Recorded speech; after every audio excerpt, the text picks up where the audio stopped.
My name is DJ Murder because I'm killing the mic. Rapping true crime news, I probably need a psychiatrist. Nothing rhymes with that. Human remains discovered in Lake Mead, and an inmate in Alabama got freed by a jailer. I reckon she's in love with the failure. Dave Chappelle got knocked the fuck out by some stooge looking for clout. Lori Vallow could get the death penalty. That bitch should roast in hell for infinity. Yeah, it's DJ Heather. I'm DJ Murder. Oh, she's killing it. That's right. Killing the mic. Ha ha. Welcome back to Mount Murder's Midweek. I probably really do need a psychiatrist. Yes, welcome back. And we have decided on this new format. I have no shame. I do what I can to get fame. Oh, okay. We're going to have to keep working on that. Look, I'm no Eminem. Okay, I'm Dylan. I'm Heather. And we are here in the middle of the week. And I'm shameless. And Heather is going to deliver all true crime news in the future in the form of her lyricisms. Yeah. Okay. My rap game. All right. A lot going on this week, right? There is quite a bit of true crime news out there in the world, Dylan. Just, it figures that there would be all these things happening when you just put together just a full-blown story for the midweek. Yeah, I decided to skip the true crime news update and get straight into a mountain murder. Yes, it is about time. This is a great story from the perspective of it's interesting, then the outcome is rather strange as well in my book. So now that you've been updated on all the current week's true crime news, and look forward to her LP dropping, Call Who Dis, next month. Now let's just get straight into this story because I really want to hear your version of this. Before we get started with today's true crime episode, Dylan, this case was suggested by a listener named Justin, our mountain man friend. Oh, thank you, Justin. Justin McLeod. I hope it's okay to give him a full shout out. He suggested this case. It's super interesting, and I wanted to put this together for a while and thought, what the hell? Let's make this a midweek episode. Oh my God. Give our listeners a little something extra. Yes. Are you ready, Dylan? Yes, I'm ready to dive in with both feet. Thurman Martin's family kept secrets for 2 generations. Martin was a 64-year-old retired truck driver who owned a makeshift mechanic garage out of a metal shed on his property in Ludowici, Georgia. Yes. You're just going to nod and say yes. Ludowici. It's a very interesting name of the town there. Ludowici? I think that's what it is. I heard somebody call it Ludowici on a show, but Ludowici is located in Long County, Georgia. It's not exactly a mountain murder, but hey, Georgia is part of Appalachia, so we're going to head on over there anyway. It's located in the southeastern corner of Georgia, not far from the Florida line. With a population around 1,600 by the late 1990s, it was known from the 1950s to about the late 80s, maybe even into the early 90s, as a speed trap for tourists heading to Florida. Oh, so everyone knew around there that you'd get popped speeding down through there. It was a rough and rowdy town at one point with honky-tonks where you might find moonshine and a few sex workers. Cuttings were common back then amid bar fights. Wow. The town was originally called Johnston Station back in the 1840s when the Atlantic and Gulf Railroads established a stop referred to as 4.5. In 1904, a German man named Karl Ludowici built the Dixie plant for the Ludowici Roofing Tile Company. And by 1905, the town was renamed for Ludowici. During its heyday, the tile plant employed most of the county. Tiles made here were stamped Ludowici Dixie. Before the interstate highway was constructed, there were 3 highways, 25, 82, and 301, to get into Long County, which meant vacationers traveling to Florida had to drive through that area. It was actually blacklisted by AAA as a disreputable speed trap. Oh, wow. And Governor Lester Maddox posted billboards warning tourists to avoid the town because ticket corruption was so bad. And I didn't really go into the full story of the ticket corruption, but these officers, I mean, they were basically rigging their speed radars. So they were just pulling every out-of-state tag over Yeah. and saying you were speeding and giving people tickets. Yes. So they To were generate money. For generating this. revenue for the town. Yes, Dylan. Wow, that was crooked. Totally. And there's a town just across the border in Virginia, and I swear it's doing the same shit. Now, I must say, Because every time I've gone there, I've gotten a speeding ticket. I feel like we were heading to New Orleans and down there heading down below Franklin, North Carolina. Near Rabun Gap. In Rabun Gap. And yeah, sure, all of a sudden the 4-lane turns into a little town. And you may very well be going a little faster than maybe you should, but it seems by design, right? Yeah. And just out of nowhere, boom, cop was on top of us, and Heather's like, "Oh my God, what's going on?" And I was like, "I didn't feel like you were speeding that bad." No, it was maybe like 12 miles over the speed limit or something. And you can tell when you're in a speed trap area or / town because that's all they want to do is give you the speeding ticket. They don't ask you about anything else. They don't try. They don't have any. You don't get that usual air of a cop of what's going on here. Do you guys have any drugs? Blah blah blah. They just want to write you a ticket. They show you how you can pay it by mail. You know what I mean? You don't have to show up in court, and then they hurriedly move on about their business. So yeah, I think you got speed trapped. Emporia, Virginia, is also a speed trap. As I mentioned, that is an area. It's located at US 58 and I-95, and a lot of people consider it the most notorious speed trap in Virginia. Oh wow! I've gotten several tickets driving through that area. All of my friends who are stationed up in Norfolk, Virginia, in the Navy would talk about that being like the worst fucking place to get a ticket. So these cities exist. These towns exist. Yeah, that's pretty. This particular place here, the governor to go to the extent of commissioning billboards, warning tourists about the area and to slow down. And it sounds like it wouldn't even matter if you were slowed down doing proper speed, you might still get pulled over. It doesn't stop there, though. Ludowici was a real live Dukes of Hazzard kind of town back in the day. Local politicians ran the county like it was personal property. And there was definitely corruption and a good old boys network that remained up until about the 2000s. At one point, governor, before he was president, Jimmy Carter, called for an investigation into county politics. I see. We've talked about this before. If you, we think that corruption can be worse and more deep seated in a small town compared to a city, because a city tends to have multiple, all these different working parts. Well, it's a big pond, and they have a big pond, and there tends to be more oversight from different areas that aren't directly connected with the people. And in these small towns, once they get rooted in there, once they seize power, there is no one who can stop them. There's literally no one. When all the commissioners, the sheriff, the mayor, all that, everybody's in cahoots, and local business people. And they're crooked as hell. And there is no one who can check their power. There was a fella who ran the local politics, and people called him the Colonel, and I cannot recall his last name. But after he passed away, Carter stopped the investigation because it all sort of seemed to end with him. Oh, wow. He was the Colonel was the kind of guy, it's like the buck stopped here. And once he was gone, then they were kind of able to dismantle that power system, it seemed. Well, let's be honest. Anyone going around who's known as the Colonel has probably got something going on. Unless it's a popcorn kernel. Yeah. Well, I'd love... Oh, God, what is wrong with you? I don't know. Popcorn. It's fucking Wednesday. Okay. I'm feeling fancy. Okay, so you have this little possibly corrupt town known statewide. And okay, moving on. And one man seemed to have a special seat in the good old boys club in town, and his name was Thurman Martin, as I mentioned before. Now, born in Glenville, Georgia, Thurman was known as a character about town. In his younger days, Thurman had owned a seedy bar before taking up truck driving. He was married to a woman named Ludowici Strickland, and together they had 2 children. Thurman was known to brag about his connections around town and would whip out a knife with willingness to cut anyone he considered a foe. Okay. And that was likely in his younger years, but as time progressed, he was still known as like a mean old son of a bitch.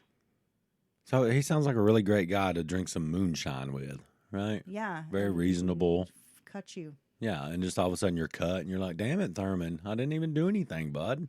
His son, Edward Dean Martin, I guess he was called Dean Martin, unfortunate name, was convicted of assault and rape in 1978, serving an extended prison sentence. Diana, known as Diane, their only daughter, has been described as a bit of a loose cannon.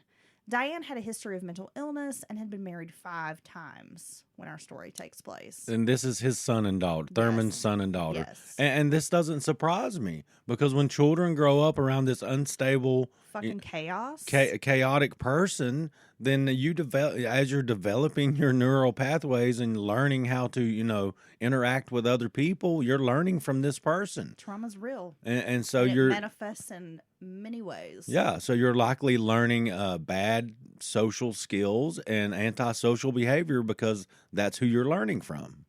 Diane led a bit of an unstable lifestyle, so her son Billy Crowder went to live with his grandparents, the Martins, as a newborn. No one knows if Diane willingly gave up Billy or if Thurman just simply took the boy. See, that's the thing I did in doing my homework on this case, find out that it seems like everyone was afraid of Thurman. Yeah. Certainly. And it's like his way or the highway. He's one of those old school, I think everyone's known some old man like this. No offense. I'm not being ageist. I can't wait to be an old man. I'm going to do all kinds of old man stuff. But I'm not going to be a mean-ass old man. And what this is a person for you. This is a person who's been mean all their life. They're impulsive, no impulse control. They're a fucking bully. They're a bully, and a lot of times once they get a reputation like he got when he was younger, they ride that to their advantage to bully people. Excuse that bad behavior, like, well, that's just the way Thurman is. Yes, exactly. Oh, he's just old hellraiser. That's just who he is. That's just who he. No, that's not okay, guys. Exactly. But yeah, so and it's everyone. He really certainly.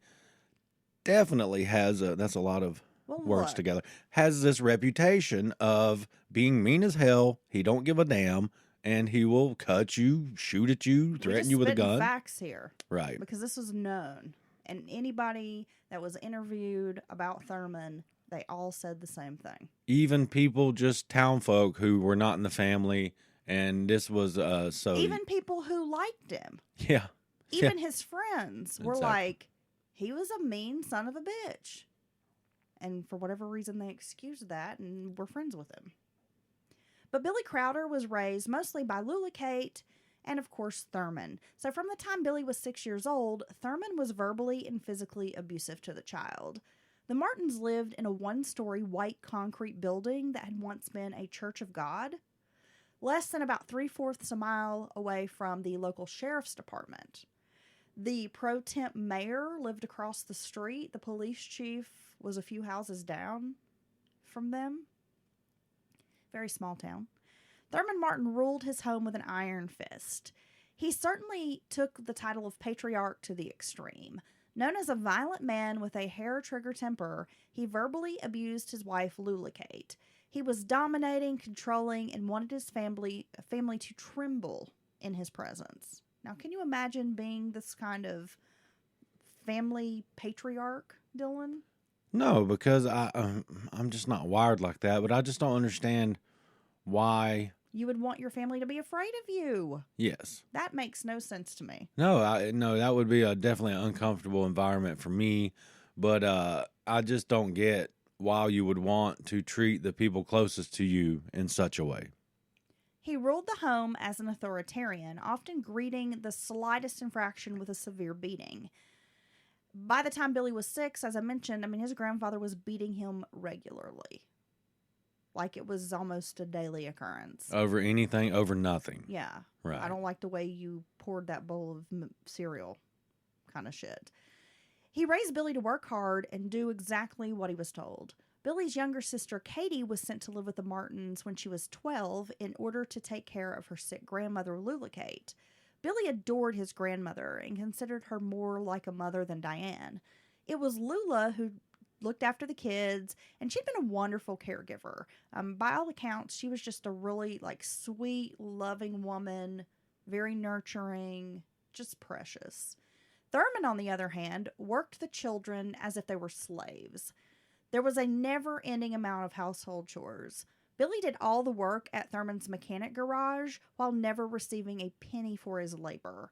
And Billy was a really talented mechanic, like even as a young boy, teenager, young man. Yeah, it's amazing how even under these circumstances, their talent can shine through and flourish. Thurman collected all the earnings from this business.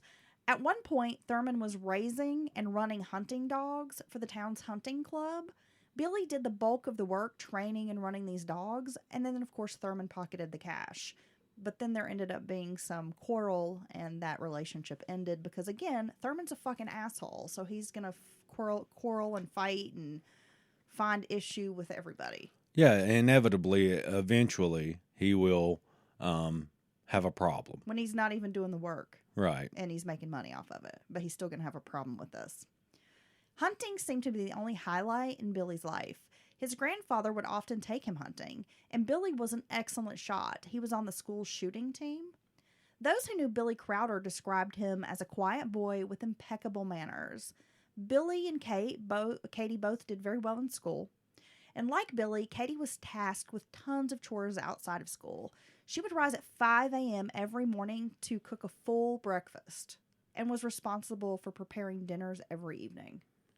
See, I ran across this right here. As soon as Billy's grandmother couldn't do that, take up the mantle of the household anymore, and we're talking not just, light cleaning and keeping things kind of straight. We're talking, I want a full breakfast, a full spread at 6 o'clock in the morning. I want the house spotless when I get home. I want a full lunch prepared. Laundry. Because remember, folded, ironed, yes, put away. 4-course dinner. He works right there near the home, so he can just walk over for lunch. And we're talking about just if anything's not done correctly, it's hell to pay. And as soon as the grandmother could not do this anymore, it instantly went on to Katie's shoulder. At the age of 12. At the age of 12. And also, she's tasked with caring for her sick grandmother. Yes. In addition to this. And let's be honest, no teenager wants this much responsibility. That is tough for adults who end up and later in life end up in that position of a caregiver for one of their parents or family members and having to work, which this type of housekeeping is full-time job, and having to caregive on top of that. I've known people in their 40s and 50s who can't take stressful. it. Yes. And then you add in this mean bastard who fear will come in and just smack the shit out of you because he doesn't like the way you organized the shelves in the kitchen or something. Yeah, it's a horrible situation for a young person to be in. Really stressful. So Diane and her fifth husband, John Stanton, who was only a few years younger than her father, Thurman, moved into a trailer behind her father's home. She said it was so she could be close to Katie. Stanton had bone cancer, so he was a very weak man. Had, the bone cancer. He was very, very sick at this time. Diane and Thurman never got along. The pair often butted heads, and on several occasions, Diane told the man she would kill him after they had vicious fights. It was May 18th of 1997 that Billy Crowder reported his grandfather missing after only a few hours.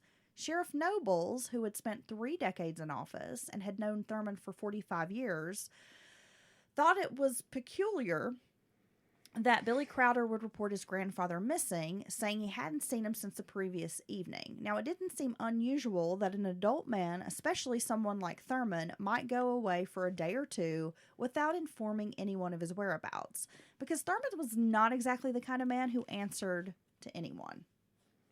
So he'd just do his own thing, and it's nobody's business. Exactly. So around 2 hours later, Billy called back to the sheriff's department to say that Thurman was still missing. And again, the Sheriff Nobles, found it odd. Nobles knew Martin was an avid fisherman and hunter, and to report the man missing before it was even dark, he thought seemed strange. I mean, he kind of just figured that Thurman was outdoors. Not to mention, this is a man who's lived in this county his whole life and knew it like the back of his hand. So for him to wander off and be lost, the sheriff's like, that just doesn't jive with me. It's inconceivable. Exactly. The following day, Billy Crowder turned up at the sheriff's office to file a missing persons report. He said Thurman was last seen on the evening of May 18th. He noticed about 3 pairs of pants missing. Some shirts and underwear were also gone. He said Diane and her husband John had gone to Augusta for medical treatments on the morning of the 19th and returned around noon. Then Billy mentioned 2 acquaintances of Martin that had apparently seen the man that morning, which would have been the 20th. Had seen Martin that morning? Yeah, had seen Thurman somewhere. He's like, oh, well, some of his friends said they saw him this morning, but, he still hasn't come to the house, and just it's kind of like weaving this missing persons story, right? The sheriff spoke with Katie Crowder, who also said that 3 pairs of pants were missing. And the sheriff, again, found it unusual that they knew exactly how many pairs of pants were missing. Yeah, I must say, if everyone had this same story, there's three pairs of pants, 2 shirts, a couple pairs of underwear. I'm like, did you really even know how many pairs of pants there were in the first place? Well, here's the thing. I didn't find this so strange because if Katie did the laundry and housekeeping, she would know probably exactly how many pairs of pants her grandfather owned. Well, that's a good point. Right? And it wouldn't be that big of a deal if they just, hey, he's missing, some of his clothes. And once you say that, I know exactly what clothes are missing. I guess that's going to kind of stick out in your head, and it wouldn't be that crazy of an idea for you to repeat that. Well, no, I don't know Thurman personally, but just judging by his appearance, the photos I've seen of Thurman, and the life he led, I don't imagine that Thurman is really interested in fashion. No, He seems like a real practical guy, and he's probably like you, Dylan. He's a fellow that's probably got his 3 pair of pants. Yeah. Right? And that's what he has, and that's what he wears. So you open his closet, and it's like all the same outfit. There's like 6 outfits. They're all the same. It's like just enough clothes to get him through the week before laundry day. Yeah, jeans, white T-shirt, and maybe a pair of khakis when he's feeling froggy. He's got him like a couple of them button-up shirts, probably with the pearl snaps. That's his good shirt. The short sleeve. Right. Probably plaid to remind me of something my papa would wear. That's right? his Sunday shirt. Yeah. Exactly. So Okay. I'm just guessing that. So to me, it's not so odd that they would say these 3 pairs of pants, but the sheriff thought this again was strange. So about 2 days after the Crowder kids filed a missing persons report, Sheriff Nobles reached out to the Georgia Bureau of Investigation, also known as the GBI, for help. It was an official missing persons case, and the statewide agency would have more resources to aid the sheriff in finding Thurman Martin. On May 22nd of 1997, Sheriff Nobles and other members of the Long County Sheriff's Department met with a GBI agent named Ron Brooks. Since it was a missing persons case, they didn't really have a prime suspect. Brooks viewed everyone as a potential suspect until they were cleared. And just because a person is missing does not mean a crime has occurred. People can walk off on their, of their own accord. That, if you're a grown-ass person, you're an adult, you don't owe anyone an explanation. Oh, yeah. A missing person is something all to itself. It's separate from homicide. It's separate from, any kind of criminal activity. There's nothing illegal about walking away, like you said, for the most part, unless there's small children involved or something like that.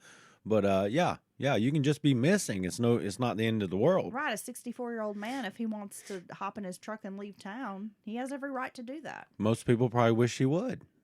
Exactly. With a man like Thurman Martin, he could have gone off to drive a truck, a number of things, because he was a truck driver. And Right. The kids had mentioned, there was a possibility that maybe he had gone on the road with another trucker. People in town who knew Thurman Martin suspected if there was any foul play, the likely culprit was his daughter Diane. The local barber, who had known Thurman for many years and actually cut the hair of 3 generations of Martins, Wow. as he said, quote, Diane is a little off in the head, and her daddy didn't get along too good, and she threatened to kill him before. He told me that. Sheriff Nobles had agreed. He felt if Martin had met some kind of foul play, Diane and her husband John were probably involved. Aside from family, there were others, including a female companion of Thurman Martin's. She was an African-American sex worker with a crack addiction, known to trade sex for drugs. Their relationship raised some eyebrows within the sheriff's department, but there was no tangible evidence or leads that came from that avenue when they questioned this woman. Then on May 31st, a bombshell of sorts dropped. Ooh. Are you ready? Yeah, blow me up, girl. John Stanton, that's Diane's husband, the one who's dying from bone cancer. Sickly John Stanton. He phones GBI agent Brooks with a salacious and horrific allegation. Diane had been sexually abused 4 times by her father. Okay, so he just calls out of the blue and offers up this information, right? Yes. Okay. The alleged rape had not happened in the past or during her childhood, but specifically in the time since her mother Ludowici had passed away. Diane stated her father raped her 4 times on 4 different occasions. John told the agent this was the first time he'd been told about the sexual assault, but thought it was important to pass on this information. On June 10th of 1997, Diane Stanton took out warrants against her father for the 4 rapes. With Thurman's disappearance, some wondered if the criminal charges were laying groundwork for an abuse defense. Oh. Incest and rape was definitely a justifiable homicide and would play out for a sympathetic jury as such. Well, yeah. I mean, if you're on a jury, part of any case, and some allegations like that come out, and it seems to be any merit to them, that's certainly going to make you feel sympathetic to that person, to anyone. I think it's because for one, it's rape, which is horrible, but then you throw in the incestuous element, and that's so taboo. And that automatically makes people kind of like recoil, like, oh my God, I can't believe you did that to your family. So, yes. Okay. So, but what I find interesting about this is not under questioning, right? It's not under some hours of questioning by the GBI or even local investigators. They're just kind of calling out of the blue and offering up this information, which that part of it I find very interesting. And then a lead came into the department. Jason Jordan was a 17-year-old who was friends with Billy Crowder.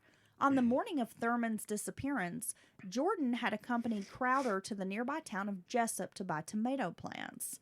Afterwards, he had left the area to visit relatives in North Carolina. While in North Carolina, Jordan had gotten drunk and made a startling confession. He told his brother he'd witnessed a murder. Oh, my God.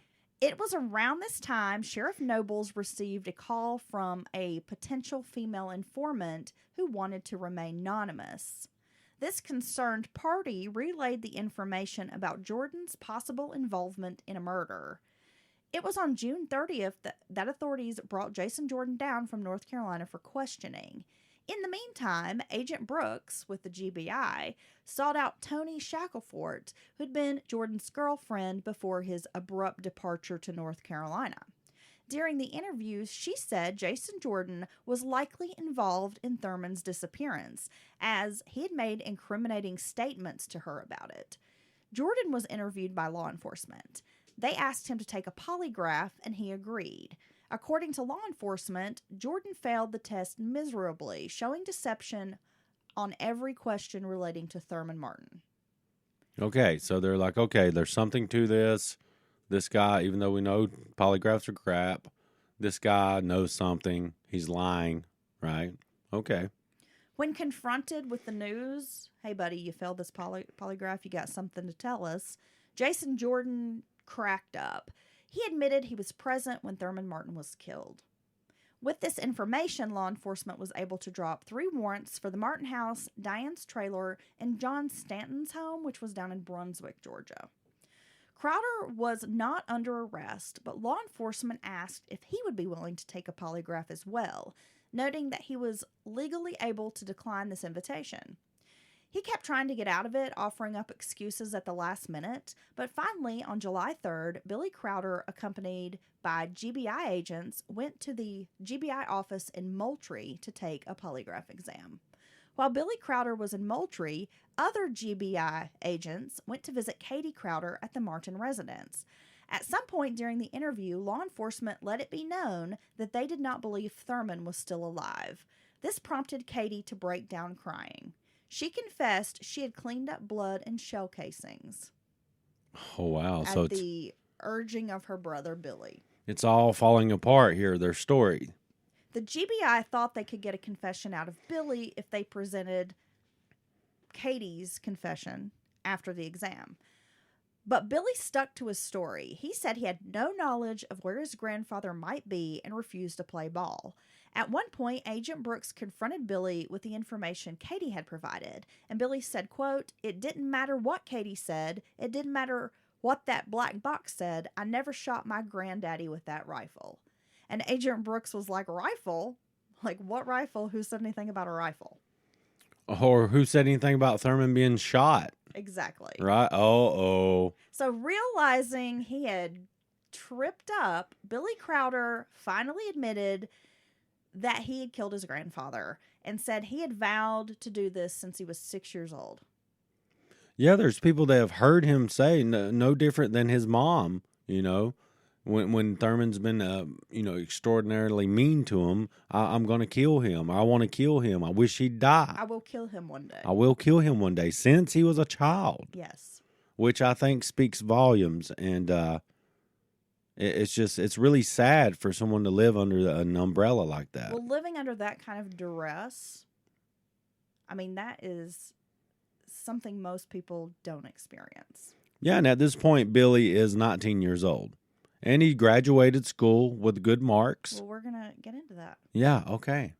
Sometimes teary-eyed, but never crying outright, Billy Crowder laid out what had happened on May 18th. At the Martin house, Billy and a guy his age named Gene Riles washed and waxed Thurman's car. However, they mistakenly used the wrong kind of wax, which left a sort of two-tone appearance on Thurman's vehicle. This, of course, made Thurman very angry. So Billy told his friend Gene to go home. And when Billy was alone with his grandfather, Thurman started wailing on the young man and cursing him. Billy was no stranger to this kind of abuse. Behind closed doors, Thurman repeatedly beat his family. The beatdown lasted about 15 minutes, in which the stout grandfather, because again, Thurman is no, frail little old man. No, he's worked hard all his life. He's an avid outdoorsman, hunting and all that stuff. And he's one of those guys who has got the old man strength. He is, he's a stout old man. And he's not afraid to fight. He punched, slapped, kicked, and spit on the boy. Billy told investigators he never raised a hand to his grandfather. And after it was finished, Billy's face was bloody, mostly from his nose. To make matters worse for Billy, Thurman continued making vicious remarks about Lula Kate, the grandmother who had raised Billy. Thurman told him, quote, "You ain't never going to amount to nothing like that bitch of a grandmother you had." And it was at that point Billy knew what he had to do. That's his own wife he's talking about. This man doesn't like care. That. My God. He was verbally abusive to his wife as well. And likely physically abusive. I mean, it sounds like he beat on everybody in the house. Yeah, he was verbally and physically abusive to everyone in his circle. John had come up from Brunswick, Georgia that day before to spend the night with Diane in the trailer. Sometime on Sunday, Billy told his latest stepfather that he planned on killing Thurman. John Stanton didn't seem surprised and did not try to dissuade the boy. Billy called his friend Jason Jordan, explaining that he needed help. According to Billy, Jason Jordan knew how Thurman Martin had treated Billy, even witnessing the abuse at times. Jordan agreed to help his friend. Billy drove to Jessup, where he picked up Jordan, and the pair went to the supermarket. Billy bought washers and some aluminum foil, which he used to make a silencer in the parking lot. Yeah, he told Jordan, this is this is what kind of drives me crazy about it. So well known to everyone around Billy and Katie and the family. I need your help. And Jordan was quoted saying, what? What do you need? And Billy told him, you know what it is. And that's all Jordan needed to know. He didn't have to explain any further. Well, and the thing is, what gets me about this small town is many people knew of this situation, but because Thurman was part of that good old boys club, no one in law enforcement dared arrest him. Yeah, there's accounts from just cashiers, people who work in stores, people who work around town. of seeing him slap, hit, teachers seeing these cuss. kids covered in bruises and shit. Yes. Billy had learned how to make a silencer by reading The Poor Man's James Bond, an underground militia type of manual. The two returned to Ludowici, to Diane's trailer. It was later, so he assumed that Katie and his grandfather were already in bed asleep. Billy took the Ruger 1022. I don't know anything. Don't look at this. me. I don't know. It sounds like a gun to me. Yeah. So he took this gun from his stepfather, John Stanton. The boys changed into camouflage outfits they normally reserve for hunting. Billy took the gun and the silencer. Diane was present during this time. So the whole time, this woman is watching her son and his friend prepare to go kill her father. And at no point does the stepfather or Diane ever say, "What are you doing? You can't do this. Stop. This is a bad idea." No, once Billy reaches that point, I've got to do this. It's time. Everyone around him in his orbit is like, okay, we understand. Let's do it. Yeah. I mean, we're willing to help. Sometime between 11:30 and midnight, the three men made their way to Martin's house, where Billy took out a window pane. He unlocked the window and crept through it. Once inside, he opened the door for the others. Billy then went to Martin's room, where his grandfather was asleep. Billy put the gun and silencer to the back of Martin's head and pulled the trigger. He fired several more times until the gun jammed. The silencer worked because no one in the neighborhood heard these gunshots. Billy used a pocket knife to clear the jammed gun, and then John Stanton took it from him and fired 2 more shots into Thurman Martin.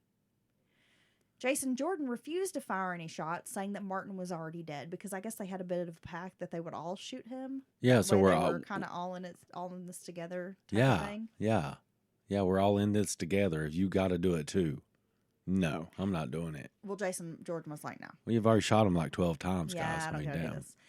They took down the plastic shower curtain and removed the bloody bedding. They rolled it up all, including the body, in the shower curtain, and then they tied it with some yellow nylon rope, making like a body burrito.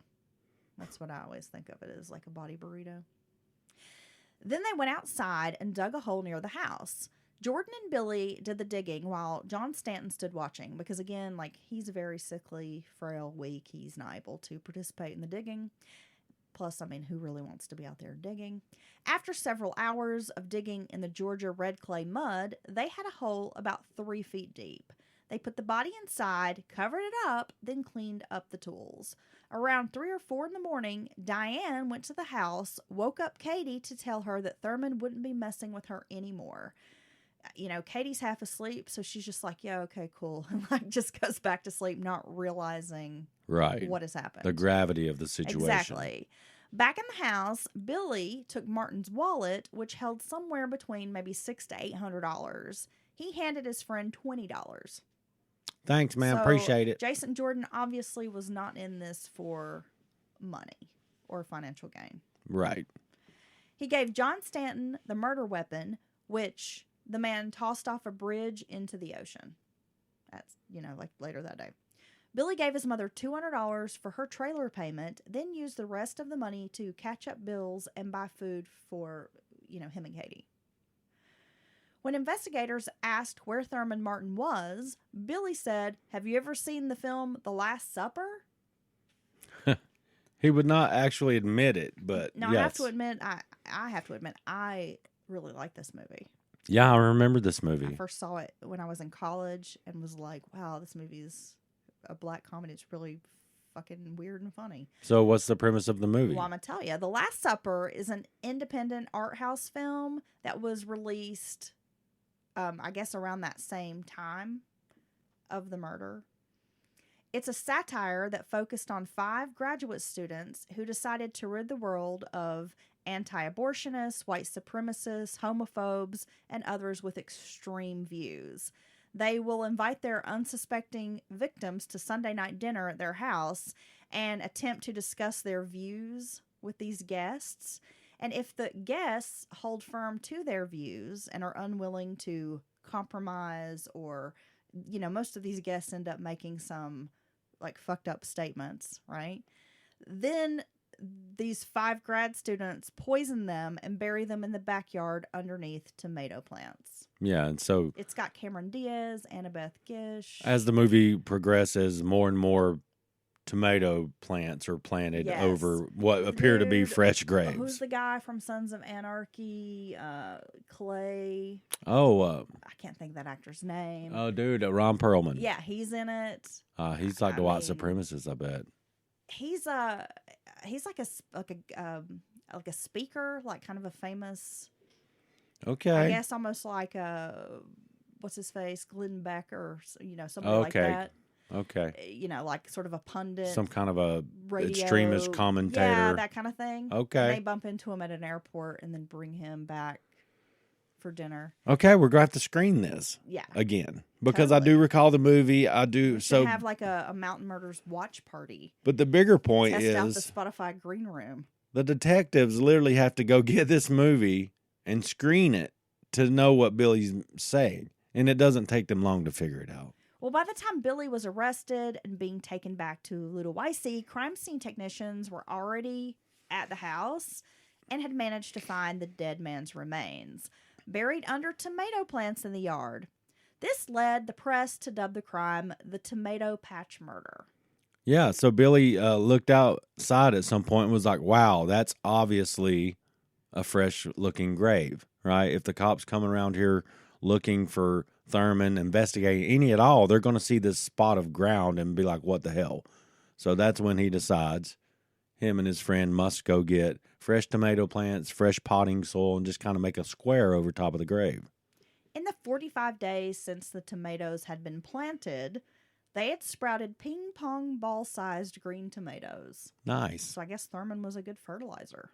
Because he's some shit. In the bedroom where the murder had taken place, crime scene techs found bloodstains on the walls that hadn't been properly cleaned up, and by the end, 5 people were arrested for the crime. So basically, the whole family. And So Billy, and Jason Jordan. Billy, Jason Katie, Jordan, John, and Diane. John, Diane, Katie. Okay. Crowder, who was 19 at the time, was convicted of voluntary manslaughter in connection with his grandfather's death and was sentenced to 5 years. However, he was convicted of armed robbery and received a life sentence. See, that's a strange. And now I went over this twice because I was like, what? So obviously the jury felt sympathetic for Billy. It wasn't true for John Stanton. He detailed some seriously disturbing abuse Right. during the trial. And the jury was like, okay, it felt sympathetic. And it's that whole, a murder because of abuse, whatever. And this was a kid who everyone described him as just a really sweet kid. He was quiet. He was mild-mannered. Smart. Super smart, like doing really well in school. After graduation, he was taking courses at the local technical college, but like an A student. Just an all-around really good kid. People were absolutely surprised that Billy could even do this. People just could not fathom that Billy did this because he was such like a sweet, boy. And so, if I'm not mistaken, John Stanton's trial had already transpired. I believe so. And he caught a life sentence. Well, honey, Do you have all will that? you let me finish? Oh, just my go ahead and story? finish, and I'll talk. Come on. Okay, I'll finish my thoughts afterwards. So after serving 14 years of a life sentence, Billy Crowder was paroled in November of 2012. He appealed the armed robbery because technically he had not robbed his grandfather and then shot him. He got this money after the man was already He dead. didn't hold a gun on him and make him give him his property. Right. Right. Katie Crowder pled guilty to hiding evidence and was given 100 days in jail plus 5 years probation. Diane Stanton pleaded guilty but mentally ill, hindering the apprehension of a criminal. She was given 360 days in jail plus 12 months of psychiatric treatment and 5 years probation. Jason Jordan served nearly 20 years for his role in the Tomato Patch murder. He was paroled in 2018. John Stanton was found guilty of murder but acquitted on the armed robbery charges, and he actually died while serving his sentence because he had that bone cancer. So while in prison, Billy Crowder, who had always been a savvy mechanic, brushed up on his skills. He studied automotive technology, computer technology, and electrical and mechanical engineering. He was married while serving his sentence, and he even wrote a newspaper, the Coastal Courier, a letter saying that he hoped to move to Alabama with his wife and open up an automotive shop. He met his wife Tanya while serving time. She had seen him on A&E's American Justice, which was actually one of my resources for today, and began writing him letters. And she had 3 kids prior to their marriage, but she was like, there was something about him that seemed so, like, naive and, you know, just pitiful. I felt for him, started writing him letters, and then, you know, they fell in love. Oh, well, I guess it happens. Yeah. So, okay, now are you ready to step on my story?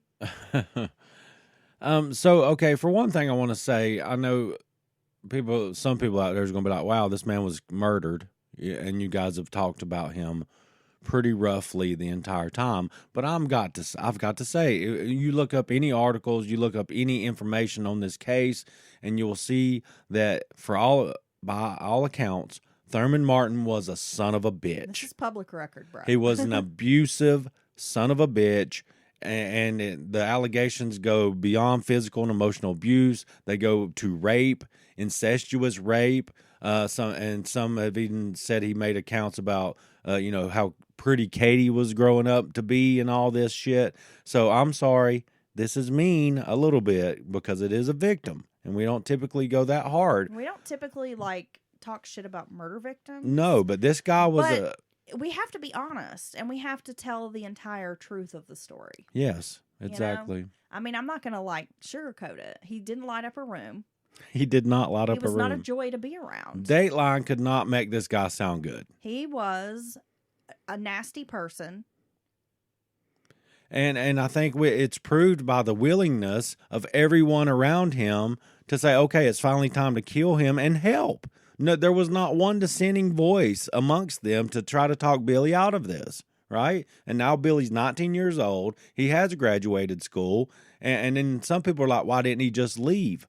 But he's been terrified and terrorized by this man for so many years.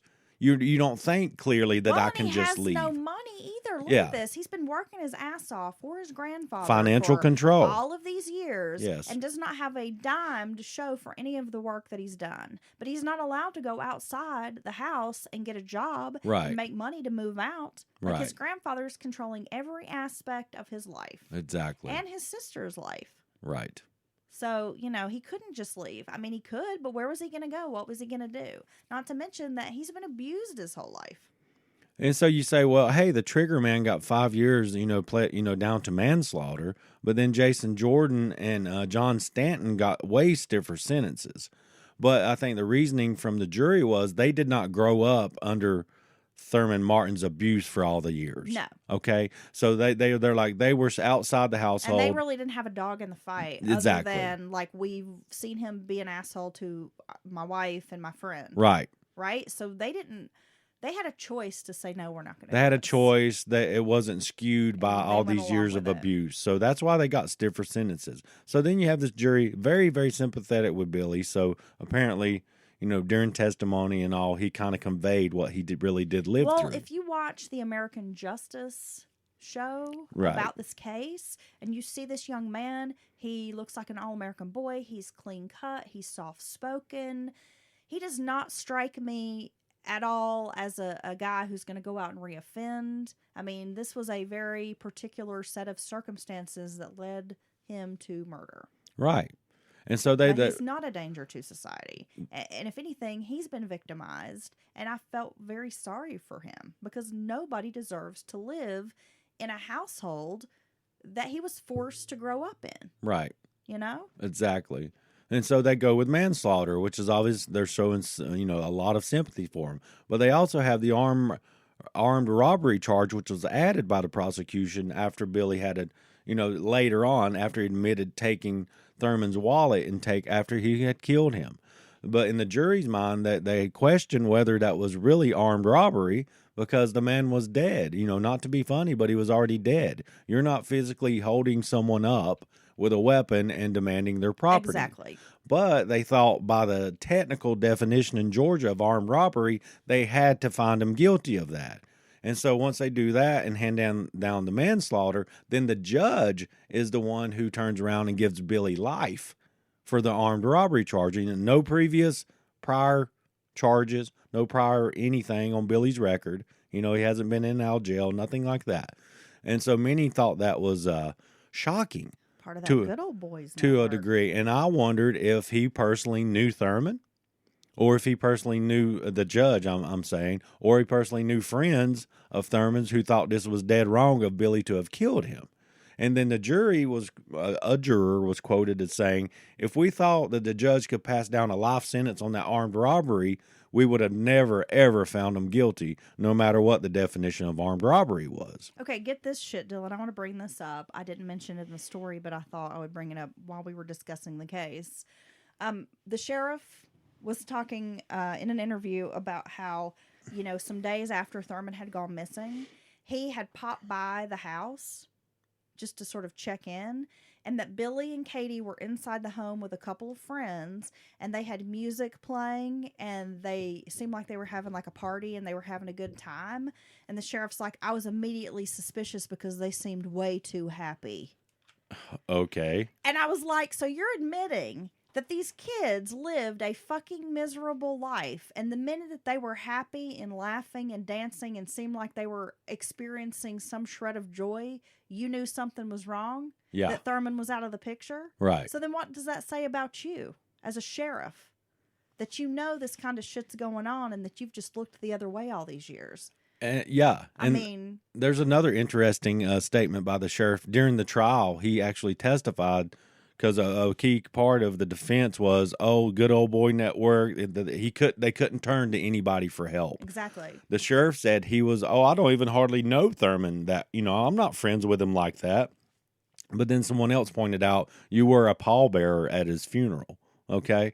And typically pallbearers are close friends, exactly, close family. No, they were close. Yeah, so that was a main theme throughout the trial as well, because of course you're going to ask yourself, why didn't he just run away? Why didn't they just report these allegations of abuse? The police chief was Thurman's neighbor. Yeah, and they were friendly with each other. They were buddy. The mayor lived. And this pro-temp mayor lived next door. This is the danger. These kids didn't have a chance in hell to escape this fucking evil man until he died. Yeah, and that's how we end up where we ended up. So yes, that was the Tomato Patch Killings, which is a very interesting story. And who was our listener again who suggested it? Justin, thank you very much. That was a great Mountain Man. That was a great story I've never heard of. Yeah, I've had it on the list for a while, but I just couldn't wait till we got to Georgia. Yeah. With our we're doing state by state or whatever. Right. You just wanted to do a whole story this midweek. I did. I also thought, let's stray from true crime news. Okay. Let's get back to the storytelling for our listeners. Okay. Yes, and if you like to listen to the weird and strange, we will be dropping another batshit crazy tomorrow on Thursday. And then, of course, we'll be back Sunday with a new Mountain Murders episode. And we are going to continue to let Heather do her true crime wrap-up raps. Okay? Raps? Those are new. Those are going to stay. Oh, gosh. I think she did a great job. No. Yeah, and she come up with that in about 120 seconds. So imagine if she worked on it all day. Oh, man. Yeah, wicked. All right, anything else? No. All right, I hope everyone has a great rest of the week, and we will see you again soon. Bye.